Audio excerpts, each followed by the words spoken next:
radioyentes en nuestro primer programa de 1001 libros. Este proyecto comenzó en 2017, una tarde lluviosa de enero, de esos días que a una no le da la gana salir, lo que se le apetece es tomar un café y leerse un libro. Y una vez que me terminé el libro dije, ¿por qué no lo comparto con más personas? Y así pues me abrí una página de Facebook. Esto fue en 2017 y hoy, en el año 2020, ya somos más de 50.000 seguidores. Es por eso que hemos querido dar un paso más y nos lanzamos a la radio. Pero no me lanzo yo sola, sino que cuento con una compañera y colega de profesión, periodista como yo, Laura Campos. Hola, bienvenida. Hola, buenas tardes, Bárbara, bienvenida. ¿Qué tal? Muy bien, ¿cómo te encuentras? ¿Cómo tomas esta experiencia? Oye, pues mira, pues la verdad es que con mucha ilusión y con muchas ganas, porque ya tenía ganas de otra vez estar en la radio de nuevo, que llevo desde 2018 sin tocarla, así que vamos a ver cómo va este proyecto y más con la literatura y una buena compañía como tú, así que a ver cómo vamos. Vale, pues parece que empezamos con muchas ganas. Y creo que es momento de compartirle a nuestros radioyentes cuál es el sumario del programa de hoy, de nuestro primer programa. En primer lugar, vamos a hablar del libro Cómo acabar con la escritura de las mujeres, de Joanna Rush, y de la represión ejercida a todas las mujeres escritoras durante siglos y siglos de historia. Además, también contaremos con la presencia de la escritora y la traductora Gloria Fortún. Pero no solo vamos a hablar nosotras, también queremos escuchar a ustedes, a todos nuestros radioyentes. Y es por eso que durante esta última semana hemos lanzado una pregunta en redes. ¿Con qué libro te enganchaste o enamoraste de la literatura? Así que nada, vamos a comenzar y dar nuestro pistoletazo de salida, ¿no? Efectivamente. Y vamos a empezar con efemérides.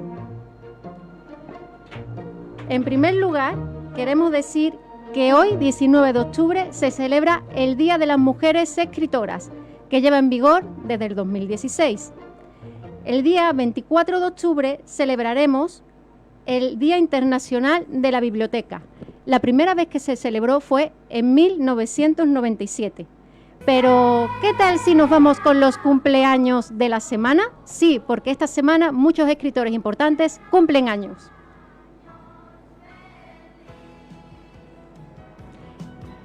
En 1931 nacía John le Carré, seudónimo de David John Moore Cromwell, novelista británico especializado en relatos de suspense y espionaje, ambientados en la época de la Guerra Fría. En 1854 nació Jean-Nicolas Arthur Rimbaud, poeta francés, quien a pesar de haber fallecido a la temprana edad de 37 años, llevando 17 años retirado del oficio, está considerado como uno de los grandes poetas simbolistas franceses. En 1898 tenemos a Dámaso Alonso, poeta y crítico literario español, que fue director de la Real Academia Española y tuvo el premio Miguel de Cervantes en 1978 y su obra más importante, Hijos de la Ira. En 1942 nació Michael Crichton, médico, guionista y novelista estadounidense. ¿A quién no le suena Parque Jurásico, la película Acoso o la serie Urgencias? Pues todo es de Michael Crichton. Y ahora, momento más triste, viene el momento de las defunciones. Guardamos un minuto de silencio por en 1975 murió Jonathan Swift, escritor satírico irlandés. Su obra principal es Los viajes de Gulliver, que constituye una de las críticas más amargas que se han escrito contra la sociedad y la condición humana. Y en 1938 perdemos a Alfonsina Storni, poetisa argentina muerta en trágicas circunstancias. Su poesía es de temática amorosa y feminista. Y viendo las efemérides, me doy cuenta de una cosa, Laura. Qué tarde se empezó a celebrar el Día Internacional de las Bibliotecas con lo importante que son. Totalmente cierto, Bárbara, la verdad es que en 1997 realmente está en plena juventud todavía, ¿no? Este día, y sobre todo también el Día de la Mujer Escritora, ¿no? Que fue en 2016, nada más 4 años, cosas así, de ello, ¿no? Prácticamente. Así que justamente creo que hoy viene bien, tal día como hoy, felicitar a todas las mujeres escritoras, a las aficionadas por la escritura si todavía no han conseguido publicar ningún libro, que no se rindan y que sigan a ello, y por desgracia a las que no tenemos, pero nos han seguido enseñando en este camino, ¿no? Y bueno, también nos felicitamos a nosotras mismas porque somos periodistas. De alguna u otra forma también somos escritoras. Felicidades, Laura. Felicidades, Bárbara. Y bueno, hemos pensado que no podíamos inaugurar un programa como el día de hoy, el Día de la Mujer Escritora, con otro libro que no fuera este. el de cómo acabar con la escritura de las mujeres. Simplemente viendo la portada del libro es bastante llamativo, porque bueno, para los oyentes que no estén viendo la portada, les diré que es de un color rosa chicle muy vivo y aparece una máquina de escribir tipo antigua con una hoja que va saliendo y aparece toda a jirones, toda cortada. ¿Será eso una simbología que está en relación directa de cómo las escrituras de las mujeres han sido silenciadas, incluso a veces guardadas en un cajón o rotas? Para esto vamos a iniciar la plática con una frase que la verdad me puso los pelos de punta. Es una frase como un diálogo que tuvo Charlotte Brontë con uno de sus críticos literarios, obviamente mediante correspondencia, carta, ¿no? Y le decía el crítico a Charlotte Brontë: la literatura no puede ser un asunto que ocupe la vida de una mujer, y tampoco debería serlo. Cuanto más se impliquen las tareas adecuadas, menos tiempo libre tendrá para ello, incluso como afición. A lo que Charlotte Brontë respondió: cuando estoy enseñando mis lecciones o cosiendo, preferiría estar leyendo o escribiendo, pero intento negarme a mí misma. Y aquí viene lo más espeluznante del asunto. ¿Qué le dijo este crítico literario? El consejo más acertado que puedo darte es que deje de escribir, regrese al sur y tenga unos cuantos bebés. La mejor mujer no es la que ha escrito el mejor libro, sino la que ha dado a luz a los hijos más sanos. Espeluznante, la verdad, me pone los pelos de punta. La verdad es que es muy fuerte, ¿no?, que le tengan que decir eso a una mujer que se quiere dedicar a la escritura, pero por desgracia eran los tiempos en los que se vivían, ¿no? Pero no solamente eso, ¿no?, sino también, por ejemplo, a Emily Dickinson, ¿no?, en la película que lo hace bastante bien, Historias de una pasión, que es muy reciente, creo que es de 2016, cuando está ella empezando a escribir sus primeros poemas y lo va a publicar en el periódico Springfield Republican, si no recuerdo mal. Recibe una nota del editor de tal periódico diciéndole que sus versos son corrientes, pueriles, incluso infantiles, y que ninguna obra clásica ha pasado a la historia siendo escrita por una mujer, ni ha sido nunca perdurable. Fíjate, ¿no?, a Emily Dickinson, que a día de hoy se le reconoce en todo el mundo. Pues qué bueno que tanto Charlotte Brontë como Emily Dickinson no le hicieron caso a estas críticas, porque si no, a día de hoy no tendríamos grandes novelas o poemas de estas escritoras. Qué bueno que no hicieron caso. ¿Y qué tal si empezamos ya de lleno con el libro de Joanna Russ? Es un libro muy irónico, muy sutil, con unas críticas bastante peliagudas, pero necesarias. Es un libro que se divide en 11 capítulos. Los capítulos contienen 11 técnicas de cómo silenciar a las mujeres. También contiene un prólogo que la verdad es tan valioso como el resto de la obra. Es un prólogo donde se nos habla de que a día de hoy se disfruta de una libertad, o sea, las mujeres pueden escribir libremente, pero esta libertad es solo nominal. ¿Qué queremos decir nominal? Pues aquí en corto, ¿qué es? ¿Una farsa? O sea, sí, las mujeres somos libres, podemos escribir. No es cierto. No es cierto, todavía sufrimos esa represión a la hora de publicar. Lo que pasa que ahora las formas de silenciarnos son mucho más discretas. Obviamente antes se tenían que usar seudónimos y así. Ahora se usan otras formas y no solo eso. Ahora las propias mujeres también nos discriminamos entre nosotras. ¿Por qué? Porque se puede decir que la mujer de clase media y heterosexual ha alcanzado cierto estatus que una mujer de cierta raza, etnia o de pueblo, o que tenga un lenguaje un poco más regional, también sufre la discriminación de estas mujeres de clase media heterosexual. Eso es lo que pone principalmente el prólogo, y es una lástima que nosotros como mujeres que hemos alcanzado cierto estatus también estemos discriminando a las que todavía están luchando por hacerse ese hueco en el mundo de la escritura. Sí, es como discriminación dentro de la propia discriminación, ¿no?, de ya ciertas mujeres que han llegado al poder a la hora de escribir, ¿no?, que es blanca y heterosexual, como tú has dicho, y qué pasa con las mujeres asiáticas, qué pasa con las escritoras africanas, qué pasa con todas ellas. Efectivamente, y bueno, en lo que hemos estado hablando de que el libro se divide en diversos capítulos, ¿no?, que son las técnicas para silenciar a las mujeres, una de ellas, que se puede decir que es la más conocida, es la de las prohibiciones. Esto me recuerda cuando leíamos a Virginia Woolf en Una habitación propia, que decía, es que una mujer para escribir necesita en primer lugar tiempo y obviamente una habitación propia. ¿Cómo le va a venir la inspiración a una mujer en una habitación donde está el padre, la madre, los hermanos, el marido en cierto caso, los hijos, y todo el tiempo pues diciendo, ponme de cenar, lávame la ropa, es decir, todas las tareas domésticas que tenían que hacer las mujeres en esa época. Así no había quien se concentrase. Por eso, obviamente, Virginia Woolf decía una habitación propia y tiempo libre. Era lo más importante. Y esto me recuerda, por ejemplo, el tema de las hermanas Bronte, que es muy recurrente en el libro de Joanna Russ. Charlotte Bronte escribió Jane Eyre cuando estaba cuidando a su padre. A su padre lo operaron de cataratas y, bueno, antiguamente para la recuperación el padre tenía que estar aislado en una habitación completamente oscura. Entonces, ¿qué hacía mientras Charlotte Bronte? Pues se puso a escribir Jane Eyre, la gran obra maestra.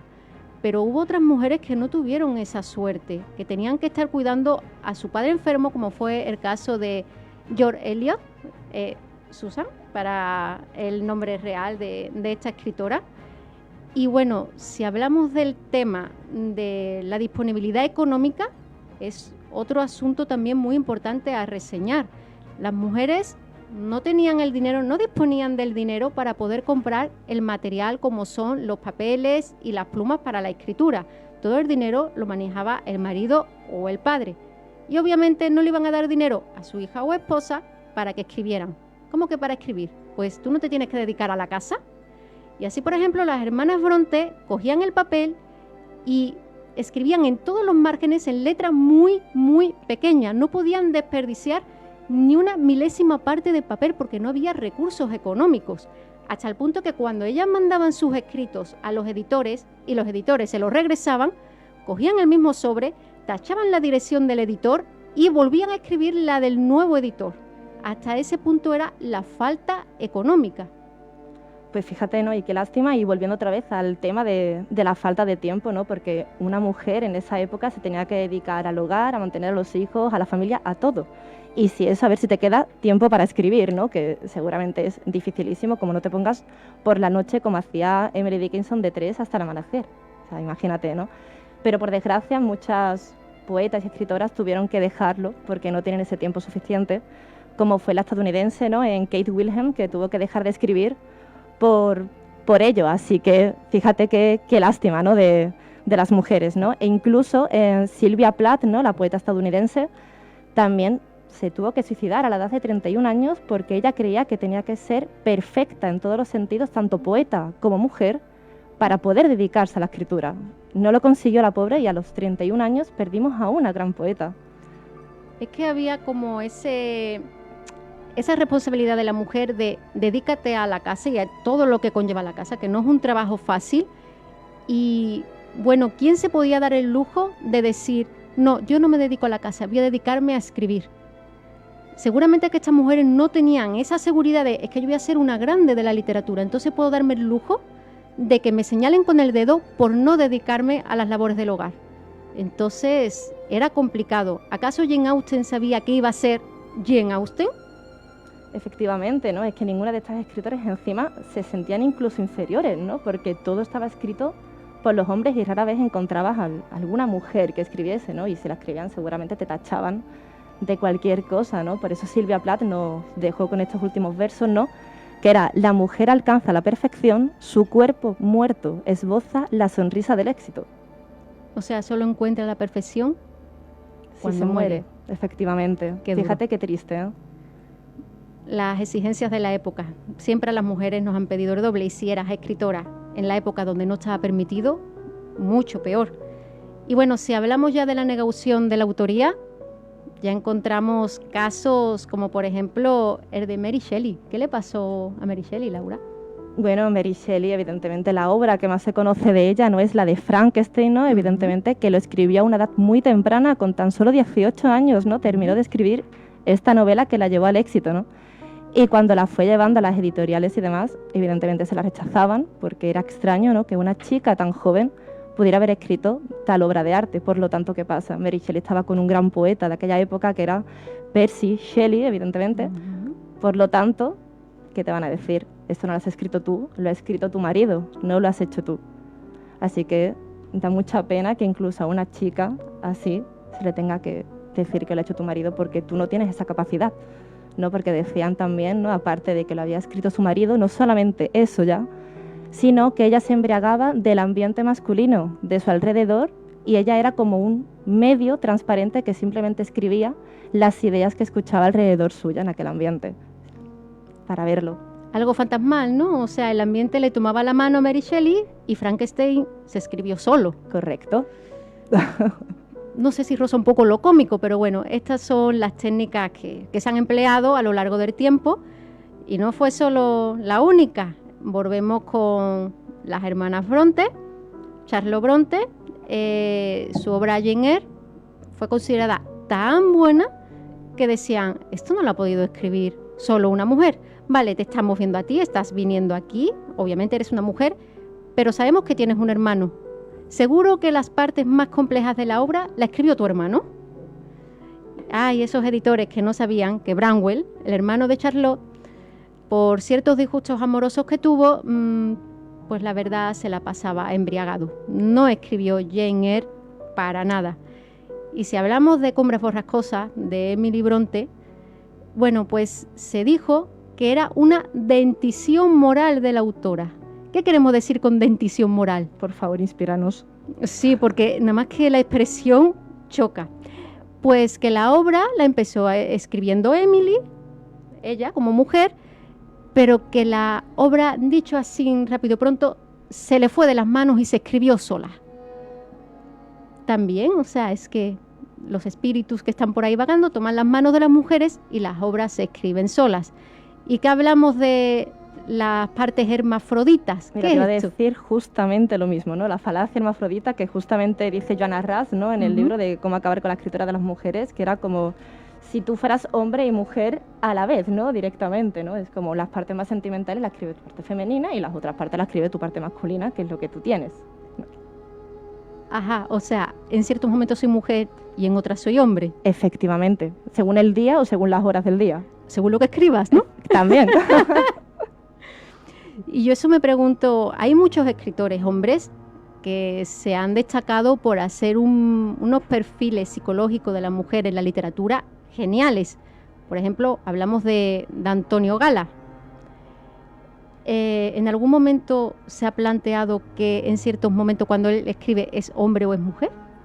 Realmente no, ¿no? Era un hombre y lo que había escrito era un hombre, pero parece que las mujeres siempre tienen que estar invadidas por la parte masculina, la como parte se masculina. dice.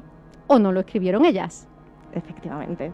Sino también, por ejemplo, haciendo un pequeño inciso, ¿no?, en esta negación de la autoría, aunque no tenga que ver con la literatura, pero sí haciendo el pequeño inciso a una escultora, ¿no?, incluso ilustradora, que era una niña genio y que por desgracia no se conoce mucho de ella porque cuando se suicidó a los 24 años rompió todas sus esculturas porque decían que sus obras era una virilización, o sea, que lo había hecho su parte masculina, porque era muy joven como para haber podido crear todo eso una niña de 20 años. Dinos el nombre, Laura, para que Marga Gil Roeset fue esa gran escultora española que por desgracia quedó muy olvidada en el destierro. De hecho, Juan Ramón Jiménez la cita como una forma muy viril en el libro de Tres Españoles, creo que se llamaba, si no recuerdo mal, Españoles de Tres Mundos, perdón. Pues qué bueno que hemos dicho el nombre de ella en un día como hoy para hacerle justicia, porque a pesar de que destruyó sus propias obras, es importante que sea reconocida, aunque sea póstumamente. ¿Y qué tal de la contaminación de la autoría? Es otra técnica también muy empleada. Bueno, en la contaminación de la autoría podemos decir un montón de cosas y lo más común no eran los seudónimos, evidentemente, que escribían las mujeres, ¿no?, con nombres de varones para pasar desapercibido, porque si no, no podía escribir si eras una mujer y si ya directamente veían un nombre de mujer te tachaban por ser mujer. Por lo tanto, tenían que buscarse otras artimañas para poder seguir dedicándose a la escritura, ¿no? En una de ellas, por ejemplo, ¿no?, incluso más actual, no hace falta que nos vayamos a la época victoriana ni tanto, por ejemplo, J.K. Rowling, cuando empezó la saga, ¿no?, de Harry Potter, empezaron ya directamente a decirle a los publicistas y a recomendarles que mejor no pusiera su nombre completo y que pusiera sus iniciales, porque las editoriales todavía seguían pensando que un nombre masculino vendía más que un nombre femenino. Y bueno, yo también quiero destacar en el prólogo que hizo Anne Bronte en la segunda edición.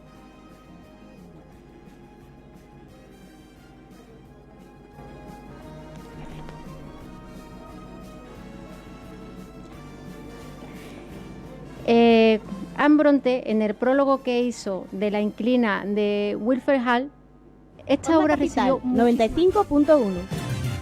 Bar Pino. Somos especialistas en tapas caseras elaboradas cada día. Degusta nuestras tapas de siempre, como berenjena rellena de marisco, San Jacobo, champiñones a las nueces, boquerones en adobo, serranitos y mucho más. En Bar Pino te espera un excelente ambiente familiar con un pequeño salón para eventos y celebraciones. Estamos en Avenida Pino Montano 64. Gastronomía mediterránea y de calidad en Bar Pino. ¿Ves a tu hijo atascado con la universidad? ¿Es más difícil de lo que pensaba? ¿No consigue sacar las notas que quiere o suspende asignaturas? Es normal. Nadie le ha enseñado cómo estudiar. La solución se llama cursogenius.es, donde diseñamos un método de estudio personalizado que ya ha dado resultados a más de 5.000 estudiantes en toda España. Estudiar no volverá a ser nunca lo mismo. Consejo de monserrataltemirlara.com. Lo más importante de tu sesión es el intercambio de información con el fisioterapeuta. Te hará preguntas para resolver tu caso. No es tiempo perdido, sino que aumenta la eficacia para poder realizar un gran diagnóstico. Con el conocimiento y las técnicas del profesional se conseguirá el mejor resultado. Información profesional y saludable ofrecida por monserrataltemirlara.com.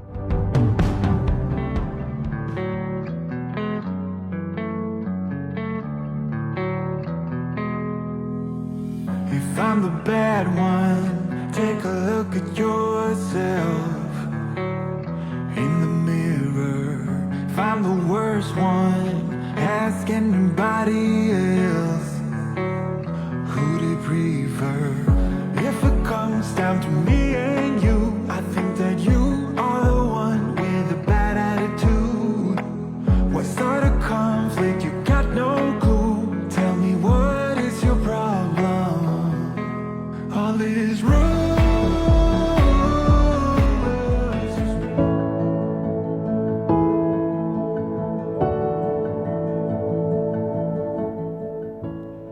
Yo también quiero tocar otro tema, otro caso, que es el de Anne Bronte. Anne Bronte, en su segunda obra, La Inquilina de Wilfred Hall, recibió unas críticas horribles, porque a pesar de que lo seguía publicando con seudónimo masculino, ya como que había ciertos editores y críticos que sabían que era una mujer. Entonces le hicieron unas críticas horribles. ¿Qué hizo Anne Bronte? Pues que en la segunda edición de su libro hizo un prólogo bastante bueno, entre lo que otras cosas decía: si un libro es bueno, lo es independientemente del sexo de quien lo ha escrito. Todas las novelas se escriben o deben ser escritas para que las lean hombres y mujeres. Y no puedo concebir que un hombre se permita escribir algo que sea realmente vergonzoso para una mujer, o que una mujer sea censurada por escribir algo que sea conveniente y adecuado para un hombre. ¿Esto por qué pasó? ¿Por qué fue criticado este libro? Pues precisamente porque Anne Bronte tocó un tema que no se le permitía tocar a una mujer. Porque si bien es cierto que ya se le permitía relativamente escribir a las mujeres, escribe para entretener, no para criticar, y mucho menos para moralizar el comportamiento masculino. En esta obra, la esposa abandona al marido con su hijo. ¿Por qué lo abandona? Porque es alcohólico y maltratador. Y no solo eso, sino que al niño pequeño lo quiere introducir en el mismo mundo. Entonces la esposa toma a su hijo, lo deja, y no solo eso, consigue dinero por sus propios medios, es decir, trabaja, es autosuficiente. Imaginaros un libro así en pleno siglo XIX. Es que fue toda una revolución este libro, y de ahí las críticas. Hombre, tendría que haber sido un escándalo en esa época y en esas circunstancias, y más el tema que toca, y siendo una mujer, ¿no? Que Realmente. tiene que ser bastante duro. Así que chapo por ella, la verdad.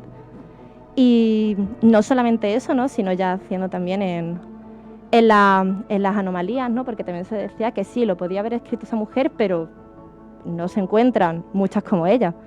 Y realmente esto no es así, ¿no? Hemos tenido a Virginia Woolf, a las hermanas Brontë, hemos tenido también a Emily Dickinson, y yo tirando para tierras españolas, ¿no? Muy bien, luchadora de ellas, en Tiro para las sin sombrero, que realmente conocemos a quienes, a la generación del 27, podemos citar a muchos de aquí, ¿no? Como Cernuda, Vicente Alexandre, podemos citar también a Rafael Alberti, a García Lorca, ¿no? Pero qué raro, ¿no? Yo al menos en mi instituto, en mis libros de texto, no estudié a ninguna mujer. A la única que estudié si eso fue a Rosalía de Castro, y recuerdo perfectamente las palabras de mi profesor, que me dijo que la pasábamos de largo porque no era importante.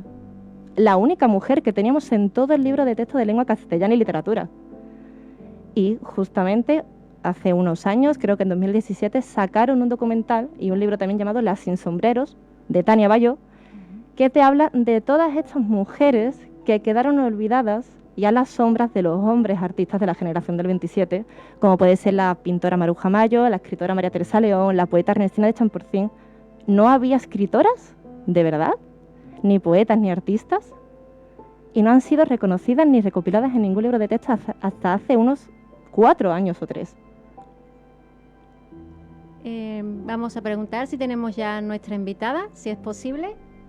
Pues tenemos una invitada de excepción, Laura. Tenemos a Gloria Fortún, que Gloria Fortún, además de la traductora del libro que nos ocupa el día de hoy, vamos a hacer una pequeña semblanza de ella. Gloria Fortún es escritora, traductora y activista feminista.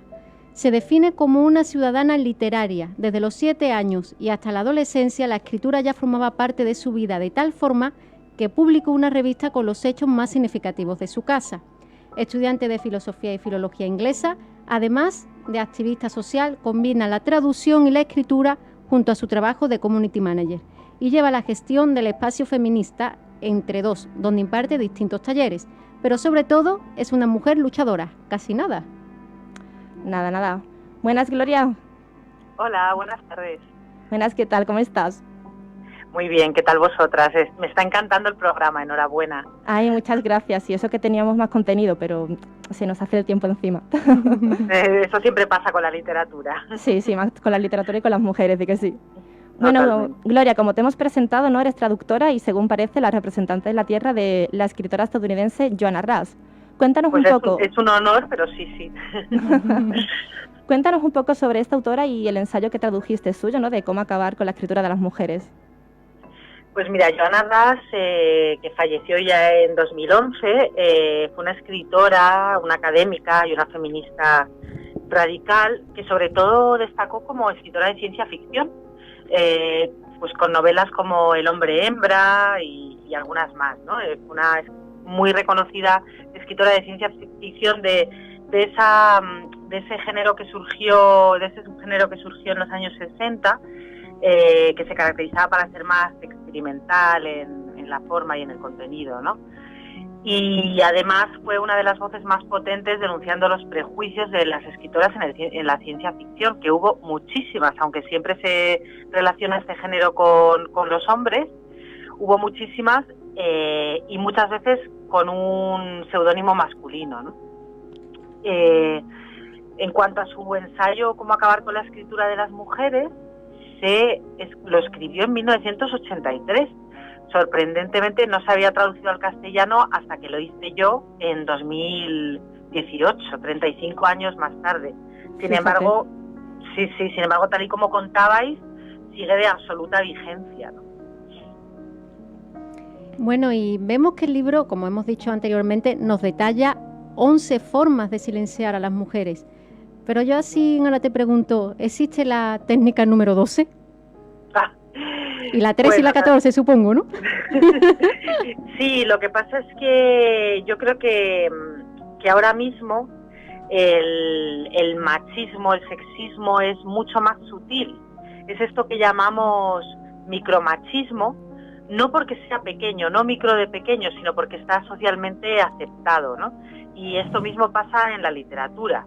Es una especie de luz de gas que te hacen, ¿no? Que te dicen, no, hombre, pero a ver, es que publicamos menos mujeres, pero porque aquí publicamos lo bueno, sea de hombre o de mujer, ¿no? O sea, te van diciendo cosas de estas es todo mucho más sutil. Entonces yo creo que a lo mejor el mecanismo número 12 sería esta sutileza con la cual siguen discriminando a las escritoras. Totalmente, en Gloria. Y bueno, mientras estabas traduciendo el libro, ¿qué artimaña te llamó más la atención de cómo estas mujeres se las seguían ingeniando para escribir después de tanto rechazo? Pues te diría algo general, que es la absoluta resiliencia, la absoluta resistencia y fuerza que han tenido las mujeres escritoras desde el principio de los tiempos. Porque a pesar de tener todas las trabas de este mundo, incluida la más importante, que es la falta de educación, de formación para poder escribir, a pesar de todo lo que detalla Johanna Ras, y es mucho, antes contabais lo del papel, es que yo, por ejemplo, que he estado en la casa de las hermanas Bronte... yo también, qué suerte, preciosa la casa. De verdad, maravillosa, pues ahí puedes ver que escribían en libritos súper pequeños, pero no porque les gustaba, sino para ahorrar papel. Entonces, a pesar de todo esto, a pesar de que tenían que pedir dinero hasta para comprar una pluma o papel, a pesar de todo esto escribían. Entonces, para mí es eso, ¿no? Yo creo que eso es lo más potente y lo más increíble que se puede descubrir en este libro, ¿no? La absoluta resiliencia de las escritoras.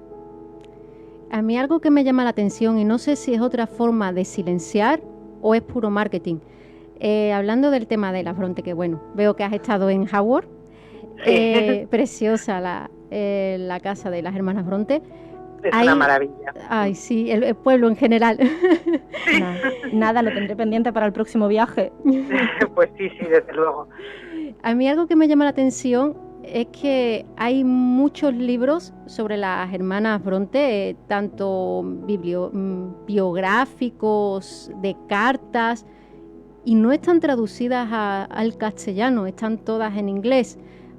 Por ejemplo, tenemos escritoras muy especializadas en las Bronte como Juliet Barker, y no se ha traducido nada, ni las cartas de Charlotte Bronte, cuando eso para mí es oro puro. ¿Por qué no se traduce? ¿Es otra forma de silenciar? ¿Es marketing? ¿A qué crees que se debe? Por supuesto. Bueno, para empezar, y encima pones el ejemplo de las Bronte, que son de las más, entre comillas, afortunadas, ¿no? Efectivamente. Ellas son, digamos que, según el canon literario patriarcal, ellas serían una de esas excepciones de la norma. La norma es que los que escriben bien son los hombres, y luego tenemos unas pequeñas excepciones como son las Bronte o Jane Austen, ¿no? A pesar de eso, falta muchísimo por traducir, efectivamente. Y claro, es una de las artimañas, es no traducir. Hay tantas cosas increíbles por traducir, por eso necesitamos hacer traducción feminista. A mí cuando me dicen, ¿eres traductora? Digo, sí, soy traductora literaria feminista. Esto quiere decir dos cosas. Una, que traduzco intentando no utilizar masculinos genéricos, etcétera, pero la otra es que me dedico mi vida a rescatar obras que, como Johanna Ras, que increíblemente aún no han sido traducidas al castellano. Así que sí, claro, si ponemos que el canon literario supuestamente neutro tiene que tener más hombres que mujeres, porque en realidad los hombres escribían más y mejor, etcétera, pues la traducción entra en ese canon, ¿no? Y solo se traducen hombres. Ahora, afortunadamente, hay editoriales independientes que están haciendo muchísimo para que se traduzcan a mujeres. Por ejemplo, las dos editoriales que han coeditado Cómo acabar con la escritura de las mujeres, que son la editorial Barret de Sevilla y la editorial Dos Bigotes de Madrid. Qué geniales. Bueno, Gloria, ¿y a día de hoy piensas que las mujeres ya tienen su hueco reconocido en la literatura o que todavía tienen que seguir luchando por él? Creo que la literatura, con mayúsculas, la literatura, sigue siendo como de los grandes hombres, ¿no? Mario Vargas Llosa, no sé, esas cosas. Nadie lo conoce, ¿no? Nadie lo conoce.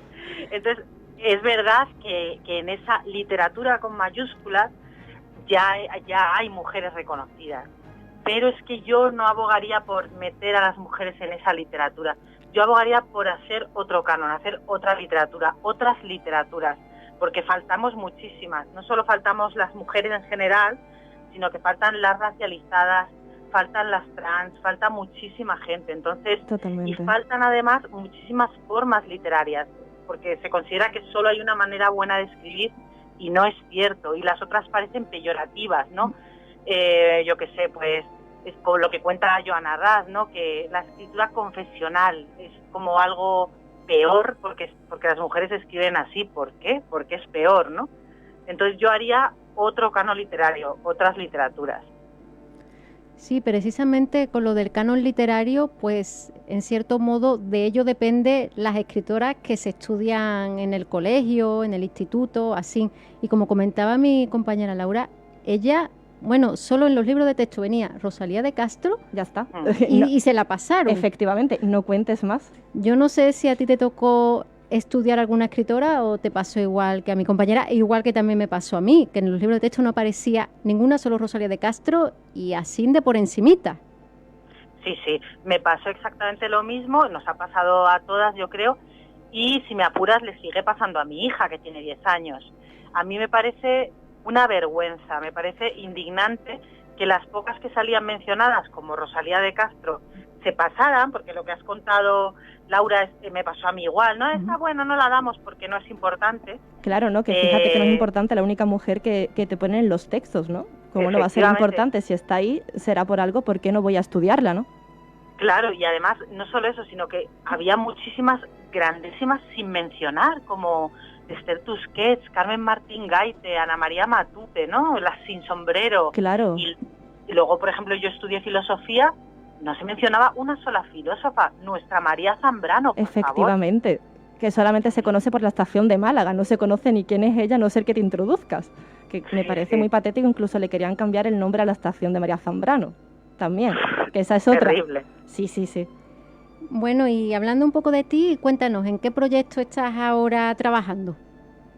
Bueno, mira, va a salir ahora otra traducción que he hecho con otra traductora. Hemos cotraducido, que se llama, la otra traductora se llama Eva Gayud, y hemos traducido un libro que se llama Amigas, entre comillas. ¿Por qué entre comillas? Porque son relaciones lésbicas, relatos sobre relaciones lésbicas, escritos por autoras entre el siglo XIX y el siglo XX, y algunas escritoras bastante importantes. Sí, se sale el 16 de noviembre, es mi última traducción. Os va a resultar muy sorprendente. Y luego voy a publicar un poemario en febrero. Ay, qué bien. Un poemario también de amor y deseo entre mujeres. En febrero saldrá en la editorial Dos Bigotes. Genial, pues nos vas a tener que ir informando para hacerte otra entrevista. Sí, porque suena muy interesante estos dos trabajos tuyos. Encantada. Sí.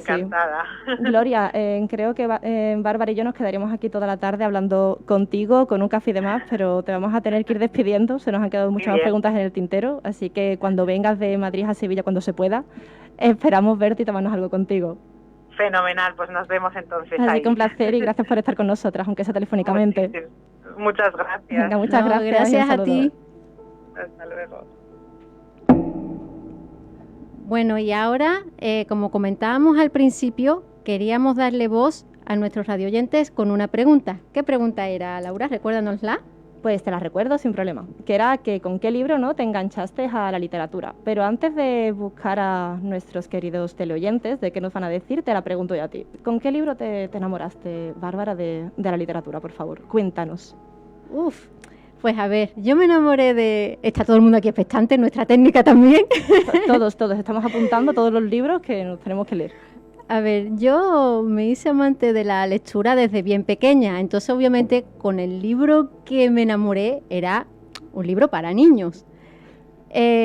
Toda la colección del Pequeño Vampiro. Efectivamente, yo era muy pequeñita y muy gótica, ¿no? Era gótica para niños, ¿no? Y pues sí, yo empecé a comprarme la colección del Pequeño Vampiro y hasta hace poco salió un último libro que fui a comprármelo y me dijeron en la tienda, ¿te lo envuelvo para regalo? Porque obviamente es un libro infantil y pues yo una niña ya no soy. Y digo, no, es para mí. Y pues nada, con esos libros empecé siendo muy pequeña y hasta el día de hoy. ¿Y tú qué, Laura? Cuéntanos, ¿con qué libro? Yo tuve etapas. Mi primera etapa fue me fui mucho a la comedia, a la parte cómica. Yo empecé con, por favor, la querida saga de Manolito Gafota y todas esas recopilaciones y anécdotas de esa familia escrita por Elvira Lindo, ¿no? De Como Molo, de Yo y el imbécil, y que me hartaba de reír y me llevaba al camping en el verano con mi familia. Lo leíamos todos en voz alta y todos estábamos ahí llorando a lágrima viva de la risa con ellos.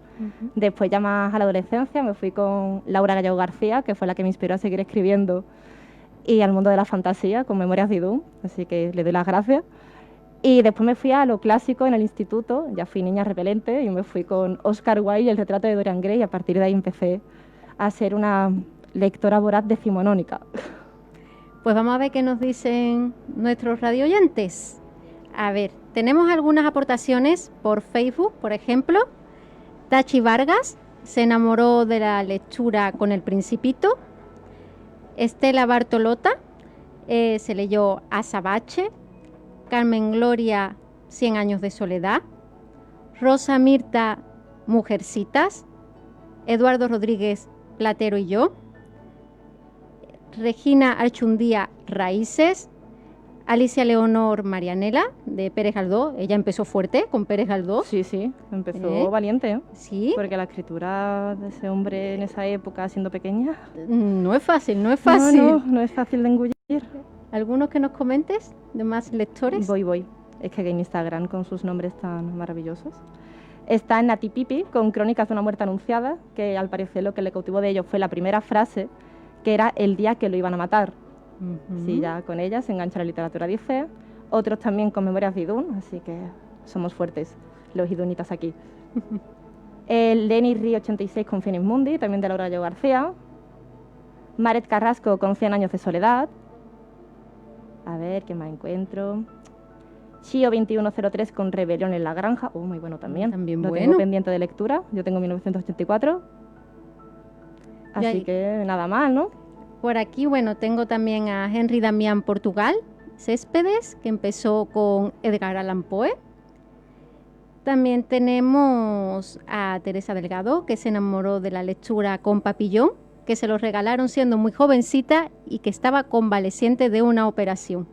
Y así muchos más, porque la verdad hemos tenido mucha participación, muchos comentarios, y eso pues nos agrada, ¿no? Que haya muchos amantes de la lectura.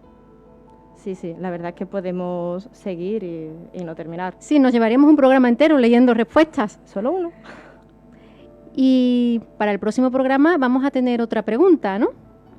Sí, ¿no? Que sería con ¿qué autor te irías de borrachera? Ajá.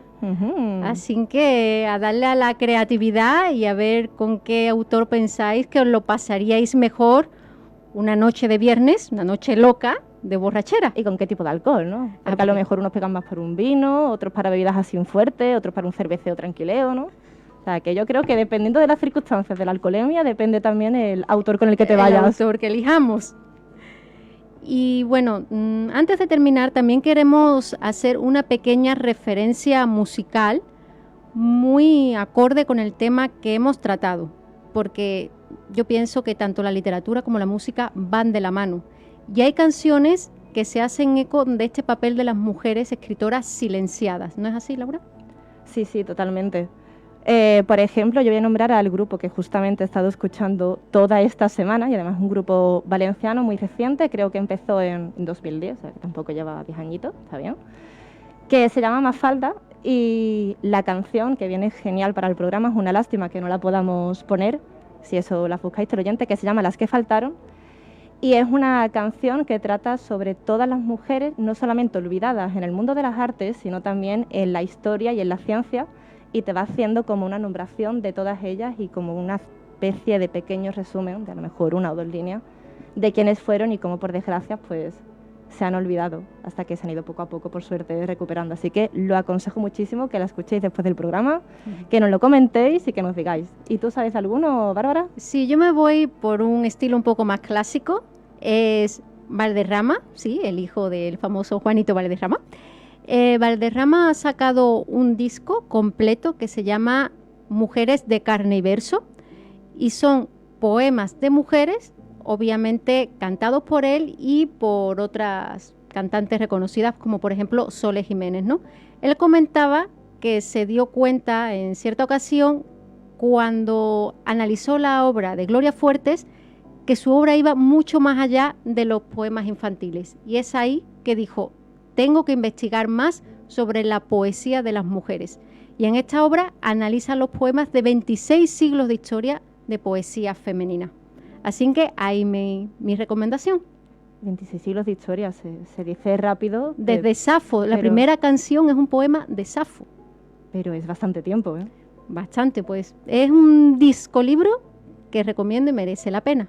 Pues lo tendremos que escuchar, al menos los que no lo hemos oído. No me cito ahí. Pues yo creo que ya por hoy.